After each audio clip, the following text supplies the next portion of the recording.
नमस्कार। हाल ही में supreme court से एक ऐसा फैसला आया है जिसने एक बहुत ही जरूरी संवैधानिक सवाल पर फिर से बहस छेड़ दी है। आज हम इसी फैसले की गहराइयों में उतरेंगे और समझेंगे कि इसका मतलब क्या है। जरा सोचिए, जिस आर्टिकल को हमारे संविधान की आत्मा और दिल कहा गया हो, क्या उस पर भी कोई सीमा, कोई लिमिट लग सकती है? यही सवाल आज हमारे इस पूरे विश्लेषण के केंद्र में है। चलिए इस दिलचस्प कानूनी गुत्थी को सुलझाते हैं। मेगा माइंड एकेडमी में आप सबका स्वागत है। ये वो जगह है जहां हम संविधान और सुप्रीम कोर्ट के मुश्किल से मुश्किल फैसलों को भी एकदम सरल, लॉजिकल और एग्जाम के नजरिए से समझने की कोशिश करते हैं। तो चलिए सबसे पहले उस असाधारण, उस यूनिक सिचुएशन को समझते हैं जिसका सामना हाल ही में हमारे सुप्रीम कोर्ट को करना पड़ा। बस एक पल के लिए कल्पना करके देखिए कि कोई सुप्रीम कोर्ट के ही एक फैसले को उसी सुप्रीम कोर्ट में आर्टिकल 32 का इस्तेमाल करके चैलेंज कर रहा है। सुनने में ये कानूनी भूल भुलैया जैसा लगता है ना, पर यह हकीकत में हुआ और इसने ये बड़ा सवाल खड़ा कर दिया कि क्या ऐसा करना मुमकिन भी है। अब देखिए, इस पूरे मामले की जड़ तक पहुंचने के लिए हमें पहले आर्टिकल 32 के असली महत्व को समझना होगा, जिसे यूं ही नहीं संविधान की आत्मा कहा जाता है। खुद डॉक्टर बी.आर. अंबेडकर ने इसके बारे में कहा था, ये संविधान की आत्मा है और इसका हृदय है। अब इस एक वाक्य से ही हम आर्टिकल 32 की अहमियत का अंदाजा लगा सकते हैं। ये कोई मामूली अधिकार नहीं है, ये हमारे अधिकारों का रक्षक है।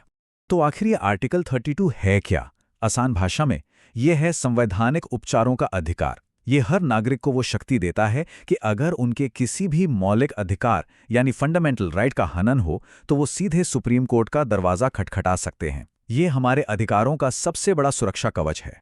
इसी अधिकार के तहत सुप्रीम कोर्ट 5 तरह के रिट्स जारी कर सकता है और हमारे इस केस में पिटिशनर ने एक बहुत ही असाधारण रिट की मांग की, यानी कि मैंडेमस, यानी कि परमादेश। इसका मतलब होता है हम आदेश देते हैं। अब सोचिए, पिटिशनर ये चाहता था कि सुप्रीम कोर्ट खुद अपने आप को ही एक आदेश दे। तो अब आते हैं उस ऐतिहासिक फैसले पर जहां सुप्रीम कोर्ट ने आर्टिकल 32 के इस्तेमाल पर एक बहुत ही साफ और सख्त लाइन खींच दी। पिटिशनर की मांग बिल्कुल सीधी थी कि सुप्रीम कोर्ट अपने ही एक पुराने फैसले के खिलाफ मैंडेमस रिट जारी करे, लेकिन कोर्ट का जवाब उतना ही सख्त और क्लियर था। याचिका न सिर्फ खारिज कर दी गई, बल्कि कोर्ट ने 1 लाख रुपए का जुर्माना भी लगा दिया। ये जुर्माना और एक कड़ी चेतावनी एक साफ संदेश था कि अदालत इस तरह की याचिकाओं को हल्के में नहीं लेगी, बल्कि इसे कानून की प्रक्रिया का एक गंभीर दुरुपयोग मानेगी। पर सुप्रीम कोर्ट ने इतना सख्त कदम उठाया क्यों? इसके पीछे कुछ बहुत ही गहरे और जरूरी कानूनी सिद्धांत है। चलिए एक एक करके इन्हें समझते हैं। पहला और सबसे महत्वपूर्ण सिद्धांत है न्यायिक अंतिमता का सिद्धांत या फाइनलिटी ऑफ जजमेंट। एक पुरानी कानूनी कहावत है, इंटरेस्ट रिपब्लिका उत्सित फिनिश लीचियम। इसका मतलब है कि देश और समाज के हित में यह जरूरी है कि मुकदमों का कभी ना कभी अंत हो। जरा सोचिए, अगर सुप्रीम कोर्ट के फैसले ही फाइनल नहीं होंगे तो फिर क्या होगा? कानूनी प्रक्रिया तो कभी खत्म ही नहीं होगी और पूरी न्याय व्यवस्था ही रुक जाएगी। दूसरा सिद्धांत है न्यायिक अनुशासन का। सुप्रीम कोर्ट की एक बेंच का फैसला पूरे सुप्रीम कोर्ट का फैसला माना जाता है। इसे उसी स्तर पर यानी सुप्रीम कोर्ट की ही किसी दूसरी बेंच के सामने आर्टिकल 32 के तहत चुनौती नहीं दी जा सकती। ऐसा करना न्यायिक अनुशासन का सीधा सीधा उल्लंघन होता। इस केस की सुनवाई कर रही जस्टिस बी.वी. नागरत्ना ने एक बहुत ही अहम बात कही। उन्होंने बिल्कुल साफ कर दिया कि आर्टिकल 32 सुप्रीम कोर्ट के फैसले के खिलाफ कोई अपील करने का रास्ता नहीं है। मतलब आप आर्टिकल 32 को एक तरह के सुपर अपील की तरह इस्तेमाल नहीं कर सकते। वैसे अगर पॉलिटी और सुप्रीम कोर्ट के ये जजमेंट्स आपकी तैयारी का एक सीरियस हिस्सा हैं, तो इस विश्लेषण को एक लाइक तो बनता है। इससे हमें भी और ऐसा ही क्वालिटी कंटेंट बनाने की प्रेरणा मिलती है।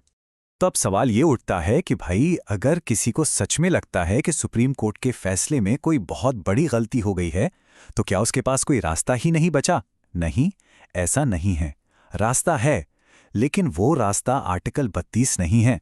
संविधान ने इसके लिए एक सही प्रक्रिया तय की है। सही कानूनी रास्ता 2 सीढ़ियों वाला है।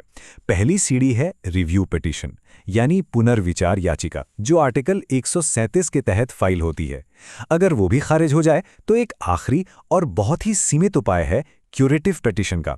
लेकिन ध्यान रहे, इसका इस्तेमाल सिर्फ और सिर्फ तब होता है जब न्याय के मूलभूत सिद्धांतों का गंभीर उल्लंघन हुआ हो। इन तयशुदा और मुश्किल रास्तों को छोड़कर सीधे रिट याचिका फाइल करना कानून की प्रक्रिया का दुरुपयोग यानी अब्यूज ऑफ प्रोसेस माना जाता है, और कोर्ट ने इसे बहुत गंभीरता से लिया और बस इसीलिए याचिकाकर्ता पर भारी जुर्माना लगाया गया। ये एक संदेश था कि अदालत की प्रक्रिया का सम्मान करना ही होगा। तो चलिए अब इस पूरे मामले को समेटते हैं। इसकी बड़ी तस्वीर क्या है और सबसे ज़रूरी, जो लोग एग्जाम्स की तैयारी कर रहे हैं उनके लिए इससे क्या सबक मिलते हैं। इस एक लाइन में इस पूरे फैसले का निचोड़ छिपा है। संवैधानिक उपचार नागरिकों को ताकत देने के लिए हैं, ना कि संस्थानों को अस्थिर करने के लिए। आर्टिकल 32 हमें और आपको शक्ति देता है, लेकिन इस शक्ति का इस्तेमाल न्यायिक प्रणाली की नींव को ही कमजोर करने के लिए नहीं किया जा सकता। इसे समझने का सबसे अच्छा तरीका है ये शील्ड और तलवार की एनालॉजी। आर्टिकल 32 एक ढाल है, एक शील्ड, जो नागरिकों के मौलिक अधिकारों की रक्षा करती है। ये कोई तलवार नहीं है जिसे उसी अदालत के खिलाफ इस्तेमाल किया जाए जो खुद इस ढाल की रक्षक है। अब आते हैं मेंस परीक्षा के पॉइंट ऑफ व्यू पर। इस फैसले के 4 सीधे सीधे टेकअवेज हैं। पहला, ये न्यायिक अनुशासन को बनाए रखता है।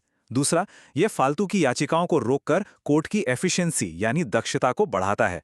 तीसरा, ये अधिकारों के गलत इस्तेमाल पर रोक लगाता है। और चौथा, ये सुप्रीम कोर्ट जैसी संस्था की गरिमा को बनाए रखता है। और जाते जाते एक सवाल आपके लिए, आपको क्या लगता है, आर्टिकल 32 पर ये जो सीमा तय की गई है, ये न्यायिक दक्षता को बढ़ाती है या फिर ये नागरिकों के लिए जो उपचार उपलब्ध हैं उन्हें कहीं ना कहीं सीमित करती है? अपनी राय हमें कमेंट्स में ज़रूर बताइएगा। और हाँ, इसी तरह के एग्जाम फोकस्ड और आसान भाषा में पॉलिटी विश्लेषण के लिए मेगामाइंड एकेडमी को सब्सक्राइब करना बिल्कुल मत भूलिएगा। हम आगे भी आपके लिए ऐसे ही ज़रूरी विषय लाते रहेंगे। धन्यवाद।